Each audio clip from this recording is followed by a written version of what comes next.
What is the reason behind? The reasons are those कि हमने हिम्मत नहीं हारी, हमने विश्वास किया, हमने ये विश्वास किया कि हमने जो फैसला लिया वो सही है। दोस्तों, आगे बढ़ने से पहले मैं आपको एक बात बताता हूँ।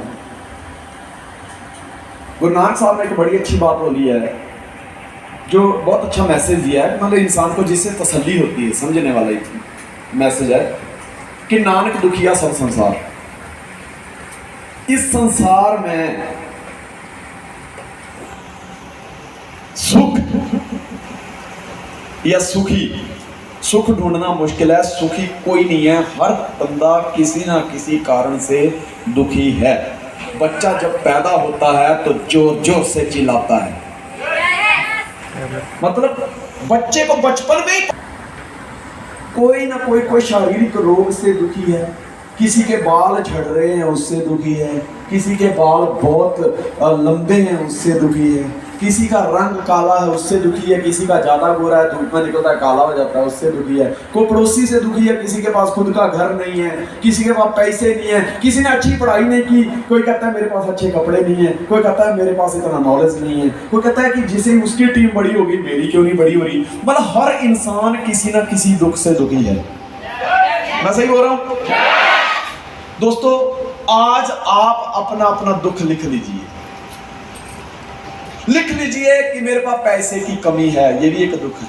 लिख लीजिए कि मेरे पास घर नहीं है, मेरे को अच्छा बड़ा बंगला चाहिए। लिख लीजिए कि मेरे पास जमीन नहीं है। लिख लीजिए कि मेरे को शादी करनी है और जैसे आपने शहर में किसी बड़े व्यक्ति की होते हुए देखी है, मैं वैसी शादी करना चाहता हूँ, लेकिन मेरे पास पैसे नहीं है। आपके चाचा ने, मामा ने या किसी ने पैसे हड़प लिए या पैसे दबा लिए या जमीन दबा ली है, मतलब कहीं ना कहीं से कोई ना कोई समस्या, सारी समस्या लिख लीजिए। 1 2 3 अपनी एक एक समस्या लिखते जाइए या मन में रखिए कि हाँ मेरे पास ये भी समस्या है, ये भी समस्या है, ये भी समस्या है। जितनी समस्या, सबको अपनी अपनी समस्या याद हो गई? मैं आपको एक चीज बताऊं, आपने जितनी भी समस्याएं लिखी हैं फील करिए, आप सब लोगों के पास, हर व्यक्ति के पास 25-25 करोड़ का बैंक बैलेंस है। कितना है? 25 करोड़ यहाँ पे हर व्यक्ति के पास, यहाँ पे जो कुर्सी पे बैठा हुआ है, हर उस शख्सियत के पास खुद का 25 करोड़ का बैलेंस है। अब जितनी समस्याएं जो पहले आप याद कर रहे थे या जो लिखी हैं, उनमें से ऐसी कोई समस्या है जिसका समाधान ना हो? सब समाधान हो गया? कहते पैसा खुदा नहीं है, लेकिन खुदा से कम भी नहीं है। दोस्त, जिस तरह घर जीने के लिए एक साधन है, खुद को जिंदा रखने के लिए खाना एक साधन है, कार में घूमना, जैसे कहीं दूरी तय करनी है तो कार उसका एक साधन है। सही बोल रहा हूं? दूसरों से बात करने के लिए मोबाइल एक साधन है। मैं अपनी प्रेजेंटेशन आपको जोर से बता पाऊं, आप आसानी से सुन सकें, ये माइक उसका एक साधन है। जो मैंने लिखा है वो सामने दिखाई दे, ये LED उसका एक साधन है। जिस जगह पर, जिस कुर्सी पर आप बैठे हुए हैं, वो बैठने का एक साधन है। ये हॉल जहां पे हम इकट्ठा हुए, ये कॉन्फ्रेंस करने के लिए एक साधन है। उसी तरह दोस्तों, पैसा भी जिंदगी में जीने के लिए एक साधन है। जिस तरह ये बाकी की चीजें जो मैंने बताई ये जरूरी हैं, पैसा भी जरूरी है। किसी महात्मा को बताओ, वो ये कहेगा कि पैसा ही सब मुसीबतों की जड़ है। इतना बताने के लिए 2-4 लाख रुपए लेता है। इतना बताने के लिए भी 2-4 लाख रुपए लेता है। अगर फिर भी यकीन नहीं होता तो साधु जंगलों में रहते हैं, नदी किनारे तपस्या करते हैं, लेकिन फिर भी सुबह उठते ही देखना सोसाइटियों में घूमते हुए नजर आते हैं। क्यों? कहीं ना कहीं उनको भी पता है पैसा चाहिए। दोस्तों पैसा खुदा नहीं है, खुदा से कम भी नहीं है, लेकिन इसकी इंपॉर्टेंस समझना बहुत जरूरी है। वो लोग कायर होते हैं, बुज़दिल होते हैं, नाकाबिल लोग होते हैं जो ये कहते हैं अरे क्या करना है, 2 वक्त की रोटी तो खानी है यार, कौन लेके जाएगा। भैया ऐसा वॉलेट नहीं बना जिसमें तू पैसे लेकर जाएगा। मरने के बाद तू पैसे को ऊपर तक नहीं ले जा सकता, लेकिन पैसे में इतनी पावर है तुझे जीते जी हमेशा बुलंदियों तक पहुंचा देगा।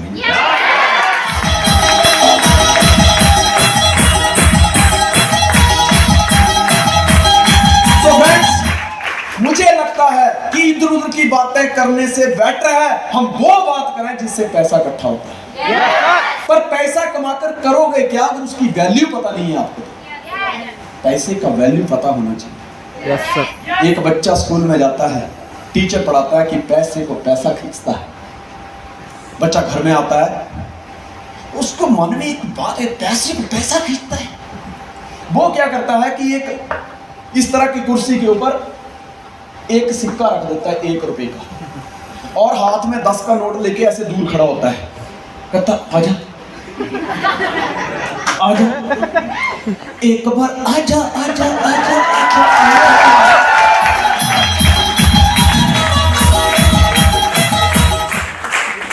नहीं आता पैसा। उसका दादा वो चुपके से देख रहा हूं मेरा पोता क्या कर रहा है।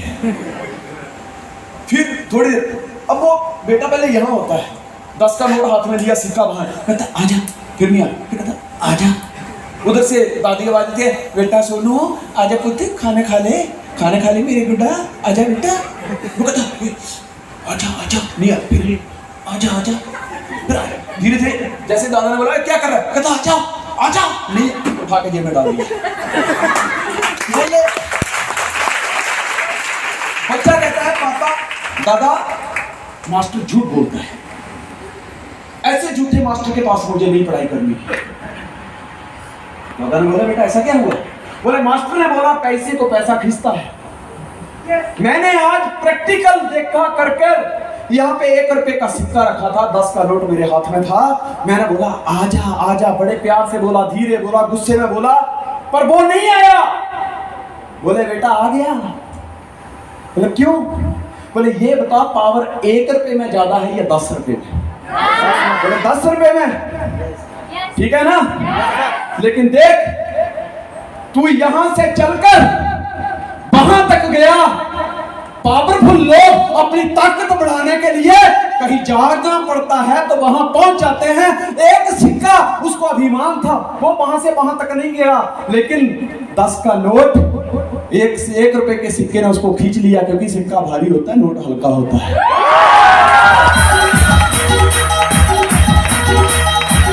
तो पैसे को पैसा खींचता है, पर पैसा देना भी तो चाहिए।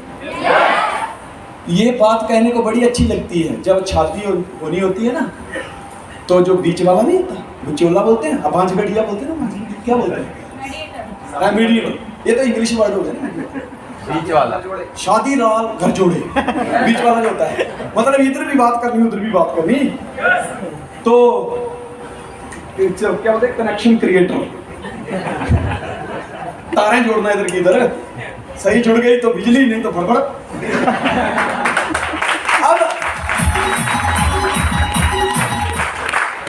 अब जब लड़के की बात करते हैं ना,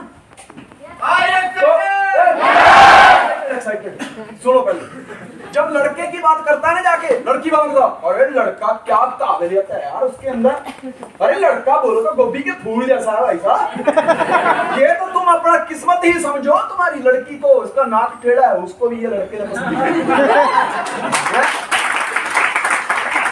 बड़ी बड़ी बातें हैं, अरे लड़का कैपेबल है, सक्षम है, बहुत कुछ कर सकता है, अपने दम पे पढ़ा लिखा है, लेकिन जब शादी होती है, बीवी कोई डिमांड करती है तो कहता आएगा आएगा, वो कहती है हम भी अच्छा घर बनाए, गाड़ी ले, शॉपिंग करके आए, कहता करेंगे, कहती कब? कहता देखना एक दिन भगवान देगा छप्पर फाड़ के। भैया ये बात कहने को या बीवी को मोटिवेट करने के लिए अच्छी होती है, लेकिन याद रखना छप्पर भी उसी का फटता है जिसके पास छप्पर होता है।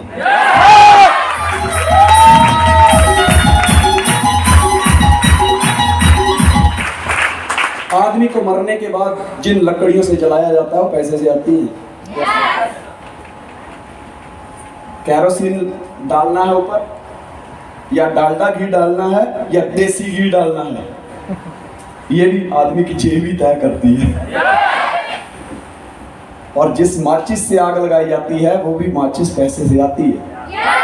पैसे का हमारी जिंदगी में बहुत बड़ा रोल है दोस्त। पैसा डिटर्जेंट पाउडर जैसा है। पैसा ना हो तो समस्याओं का ढेर लग जाता है, जैसे मैले कपड़ों का ढेर लगता है। लेकिन जैसे मैले कपड़े को मशीन में डालो, थोड़ा पाउडर डालो, साफ, वैसा ही है डिटर्जेंट पाउडर की तरह पैसा। जब पास में होता है तो बड़ी बड़ी समस्याओं को आपके लिए फायदेमंद साबित कर देता है, वो फायदे में कन्वर्ट कर देता है। तो पैसे में बड़ी ताकत होती है। एक बार क्या होता है कि दो भिखारी होते हैं, उन्होंने एक टारगेट सेट किया कि यार हम 5-10 साल भीख मांगेंगे। जंगल में एक झुग्गी बनाई होती है, मतलब एक कमरा, एक में एक रहता है, दूसरे में दूसरा रहता है। 10 साल तक हम भीख मांगेंगे, उसके बाद जितना हमारे पास पैसा बचा होगा उससे बकरियां खरीदेंगे। बकरियां हर 6 महीने में बच्चा देगी, साल में 2 बार बकरी बच्चा देगी। 2 से 4 हो जाएंगे, 4 से 8, 16 बकरी, ऐसे साल में नेटवर्क बड़ा होता जाएगा। फिर हम अगले 2 साल 3 साल में बकरियां बेच देंगे और फिर गाय लेके आएंगे। गाय का दूध बेचेंगे, घी बेचेंगे, डेयरी खोलेंगे और हम पैसे वाले हो जाएंगे। और 4-5 साल के बाद गाय बेच के हम घोड़े खरीदेंगे और व्यापारी बन जाएंगे। वो इस तरह की डिस्कशन करते हैं। कहते ठीक है। हुआ क्या, एक भिखारी ने 5 साल कमाया, भीख मांगी, जितना उसने इकट्ठा करना था किया, और 5 साल के बाद उसने उस प्लानिंग को फॉलो कर रहा था वो, और उसने बकरियां खरीद ली। बकरियां खरीदने के बाद जब काफी प्रॉफिट हुआ, 2-3 साल के बाद बकरियां बेच दी। फिर गाय लेके आया, दूध बेचने लगा मार्केट में। उसको एक दिन याद आ गई, तो यार अपन तो यहाँ तक पहुंच गए, लेकिन मेरा साथी भिखारी कहाँ, देखना पड़ेगा कहाँ है आजकल। गया वहां पे, तो वो आज भी फटे हाल में बेचारा मांग के लाता है, वही पड़ा रहता है। उसने बोला यार काम दोनों का एक जैसा था, समझ लो बात को, समझना, काम दोनों का एक जैसा था। कंपनी सेम, प्लान सेम, पे आउट सेम, सब कुछ सेम। कहता काम दोनों का एक जैसा था, और हमने प्लानिंग बनाई थी कि 5 to 10 ईयर के बीच में हम ये अल्टी पल्टी कर देंगे, पर मैं कहां से कहां पहुंच गया उसी काम को करके, तो अभी भी यही है। कहता मेरा नसीब खराब हो गया। क्या हुआ? कहता मैं दिन में जो दाल चावल मेरे को मिलता था, मैं कुछ शाम को बना के खा लेता था, बचा हुआ मैं उसको पोटली में बांध के या किसी मटके में रख के छत के बीच में टांग देता था, जैसे ये गुब्बारा टांगा हुआ, ऐसे टांग देता था। कुंडी लगी हुई थी वहां पे, उसमें साथ टांग देता था। बोले यार पता नहीं, एक चूहा आता है, बस वो रस्सी काटता है, मेरी पोटली नीचे गिर जाती है, सारा अनाज बिखर जाता है, मिट्टी में मिल जाता है। मैं ऐसे ही बस, मेरा पता नहीं यार नसीब खराब है। वो कहता है यार तेरी बात सही है, चूहा दीवार पे चढ़ सकता है, लेकिन ऐसे में चूहे को जाने का रास्ता नहीं है। तो ये चूहा यहाँ कैसे पहुंचता है? कभी तूने इसका निरीक्षण किया? कहता मैंने नहीं किया। कहता आज रात को तू वैसे ही पोटली अपनी बांध दे, हम छुप कर देखेंगे। क्या होता है, वो पोटली बांध देते हैं, दोनों छुप जाते हैं किनारे पे। चूहा आता है, वो थोड़ा थोड़ा ना ऐसे फुदकता है साइड में, लेकिन वो थोड़ा फुदकता है फिर वहीं गिर जाता है। लेकिन वहां पे बीच में जैसे उस पोटली के नीचे आता है, चूहा थोड़ी सी ताकत लगाता है, चू करके सीधा ऊपर पहुंच जाता है और वो पोटली काट देता है वहां से। वो बनता हैरान है यार, कहते चूहा वही है, जमीन भी वही है, लेकिन इस जगह पे ऐसा क्या है कि चूहा सीधा थोड़ी सी ताकत लगाता है, ऊपर पहुंच जाता है। कहता तू एक काम कर, गैंती पावड़ा लेके आ, हम इसकी खुदाई करते हैं, कुछ ना कुछ यहाँ है। दोस्त 2 फुट की खुदाई की उन लोगों ने। वहां पे नीचे जमीन में दबे हुए अशर्फियां निकली, सोने की, चांदी, हीरे, मोती, जवाहरात नीचे दबे हुए थे। वो कहता है दोस्त तेरा नसीब फूटा हुआ नहीं है, ये फूटा हुआ नसीब जिसको तू समझता है, ये तेरी किस्मत को बदलने का एक इशारा था जिसको तू समझ नहीं पाया। देख चूहे में ताकत नहीं थी कि जो बुलंदियों को छू पाए, ये तो इस धन की ताकत से बुलंदियां छू पाया है। दोस्तों संजय धीमान में कोई ताकत नहीं थी कि यहाँ तक पहुँच पाए। मर्सिडीज बेंज में घूमे, एक बहुत बड़े बंगले में घूमे, वर्ल्ड टूर में जाए, इतनी बड़ी टीम हो जाए, ताकत नहीं थी। कितनी बुलंदियों को छू ले, ये इस सिस्टम की ताकत है, ये सिस्टम की पावर है, ये सिस्टम की गर्मी है, जिसने मुझे जमीन से उठा के आसमान की बुलंदी।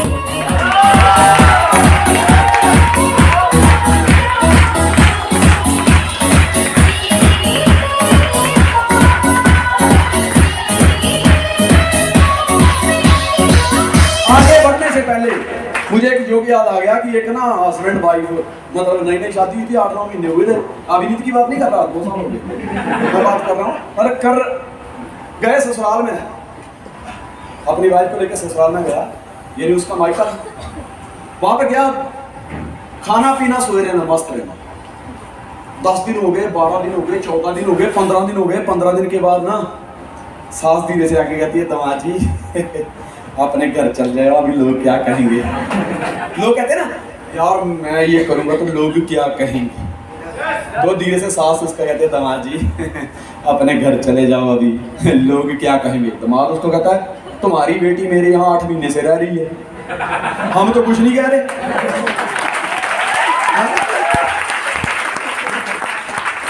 हम तो उसको कुछ नहीं कह रहे, तुम क्यों कह रहे हो। कहते बेटा उसका तो ब्याह हुआ ना, उसकी तो शादी हुई है।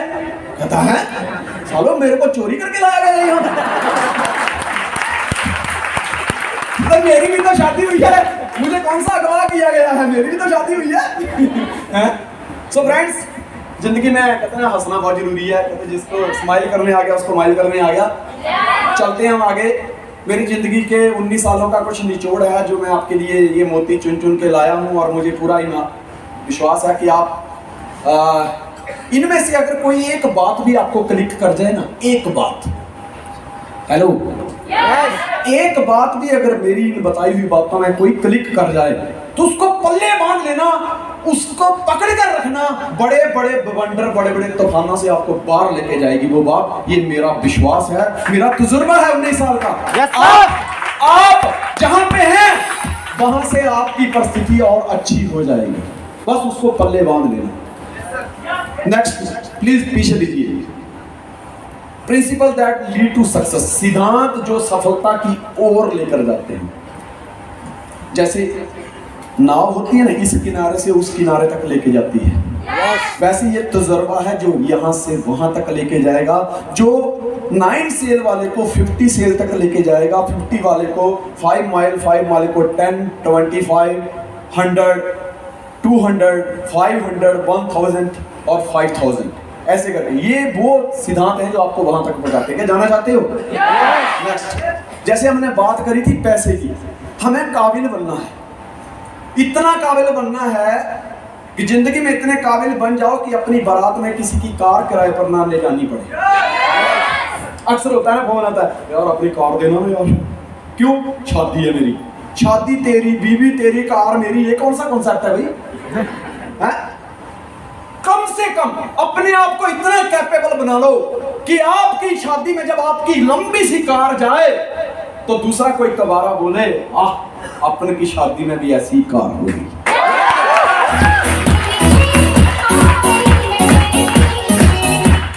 पर उसके लिए करना क्या पड़ेगा? अभी से काम करना पड़ेगा। दोस्तों, 1.5 साल कोरोना ने हमारा घर बैठे खराब किया, लेकिन हम ये कह सकते हैं कि हमने उसमें भी ये सीखा कि घर में बैठकर काम कैसे होता है। अप्रैल की करीब 20 मार्च की 20-21 तारीख थी 2020, हाँ 22 मार्च 2020, जनता